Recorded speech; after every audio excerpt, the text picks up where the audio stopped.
Bien, alors voici la troisième feuille. Comme vous le voyez ici, nous avons encore le tableau de l'alphabet et nous avons des exercices qu'on va travailler ensemble. Alors, n'oubliez pas ici d'écrire votre prénom. Moi, je vais écrire le mien. Voilà. Quel, tout, me. Quel, tout, me. Et mon nom, c'est le nom de mon papa. C'est Ayane. Ayane. Voilà, voilà. Vous écrivez votre prénom et votre nom. Et toujours la première lettre en majuscule. Toujours. Hein? Alors, ça, c'est la consolidation des exercices écrits. Ça veut dire qu'est-ce que j'ai appris dans mes leçons. Alors, exercice 1, complète le tableau par les lettres de l'alphabet. Encore l'alphabet. Je fais l'alphabet tous les jours pour ne plus l'oublier. Alors, A, B, C, en minuscule, cursive. Toujours écriture en minuscule, cursive.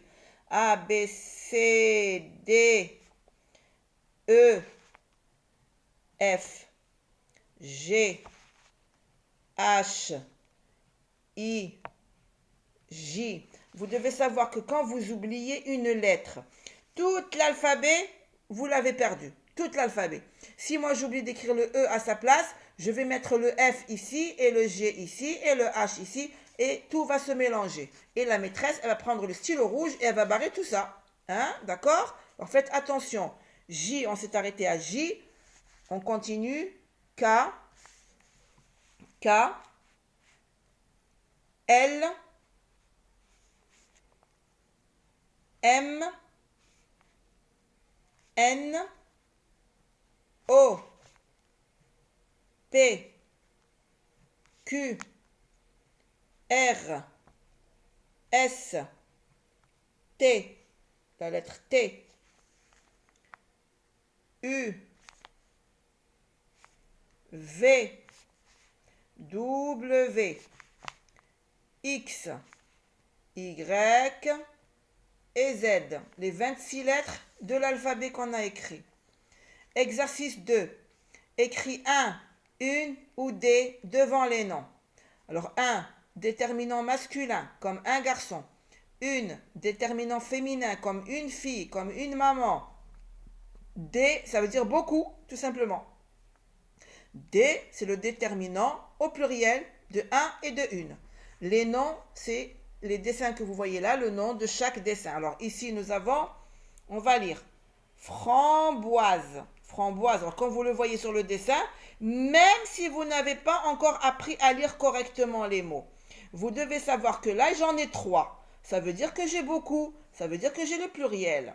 Des, je vais écrire ici le déterminant pluriel. Des. Je n'ai mis ni le, ni la, ni les. J'ai mis seulement un, une, des. Masculin, féminin, pluriel. Masculin singulier, féminin singulier, le pluriel. Prune. Alors, prune est un nom féminin. Prune est un nom féminin. Je vais écrire le déterminant féminin singulier parce que j'ai une seule prune. C'est une prune. Une prune. Nous avons ici cœur. Cœur. Cœur, puisque j'en ai qu'un, je ne vais pas mettre le pluriel. Il va me rester un ou une. Alors, est-ce que je dis un cœur ou une cœur? Non, cœur est un nom masculin. C'est un nom masculin. Je vais mettre un. Je dois écrire ici un. Et nous avons ici, regardez, j'ai trois tasses, hein, le pluriel. Donc, quand j'ai le pluriel, je ne fais pas attention, est-ce que c'est un masculin ou est-ce que c'est un nom féminin. J'écris directement mon déterminant pluriel des. Quand il y a le pluriel, on ne regarde pas est-ce que c'est féminin ou masculin. On met déterminant pluriel directement. Alors, des framboises, une prune, un cœur, des tasses. Alors ça, c'était l'exercice numéro 2. On va passer maintenant à l'exercice numéro 3. Coche la syllabe où tu entends A. La syllabe où tu entends A. Alors, je répète, la syllabe, c'est le son qui sort de ma bouche d'un seul coup. Ça veut dire d'une seule émission de voix. Ça s'appelle d'un seul coup. Ça s'appelle une syllabe. Là, qu'est-ce que j'ai ici sur l'image? Arbre. Alors là, arbre. Quand je dis ar, c'est la première syllabe. Bre, c'est la deuxième. Où est-ce que j'entends le A, les enfants? Dans la première ou la deuxième? Donc, regardez. Arbre. Ben, bien sûr, moi, j'entends mon A dans la première. Je coche la première syllabe. Là, qu'est-ce que vous voyez? Un ballon. Ballon. Ballon. Deux syllabes dans le mot. Où est-ce que j'entends le A? Dans la première syllabe. Dans la première syllabe. Ballon. On a ici ananas. Ah, où est-ce que j'entends les A ici, les enfants? Regardez. A. Oui, j'entends A ici. Donc, je coche. A. Na. Deuxième syllabe. J'entends le A dans la deuxième syllabe, les enfants? A. Na. Na. Oui, j'entends A. Ananas. Et dans ma troisième syllabe, est-ce que j'entends le A? J'ai dit ananas. Oui, mais est-ce que je dis ananos? Non. J'ai dit ananis? Non. J'ai dit ananas. Donc, on a également le A dans la troisième syllabe.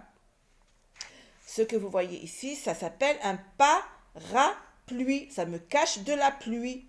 Parapluie, ça veut dire que ça me cache de la pluie. Comme le parasol, ça me cache du soleil.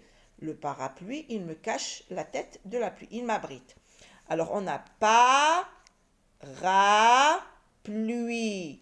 Pas. Est-ce que vous entendez A dans pas, les enfants? Oui, pas. Ra. Est-ce que j'entends A dans ra? Oui. Oui, dites-moi oui, maîtresse. On entend ra, j'entends A. Pluie. Est-ce que j'entends A dans pluie? Non. Donc, je ne le coche pas. Bien, alors ça c'était pour l'exercice numéro 3. Nous allons passer maintenant à l'exercice numéro 4. Remets les syllabes en ordre pour construire un mot. Alors, les mots ici, on les a découpés par syllabes. Plutôt, je les ai découpés par syllabes. J'ai mélangé les syllabes, mais je vous ai laissé les images ici. D'accord?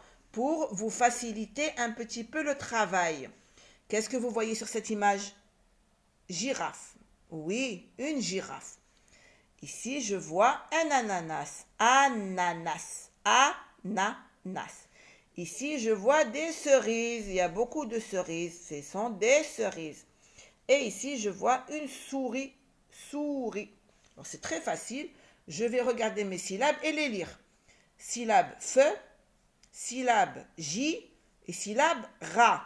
Feu, j et ra. Alors moi, si je dis ici girafe, où est la première syllabe par laquelle je vais écrire mon mot? J, la première syllabe. J. Voilà la syllabe J. Alors je vais venir là et je vais écrire J. Et je vais barrer J. Ra, la deuxième syllabe. Ra. Voilà ra.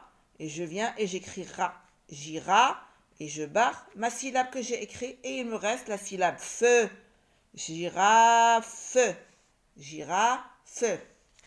Alors là, j'ai dit ananas. Première syllabe, A. On a na, on a nas et on a A. Alors la première syllabe, c'est A. Je viens et j'écris A.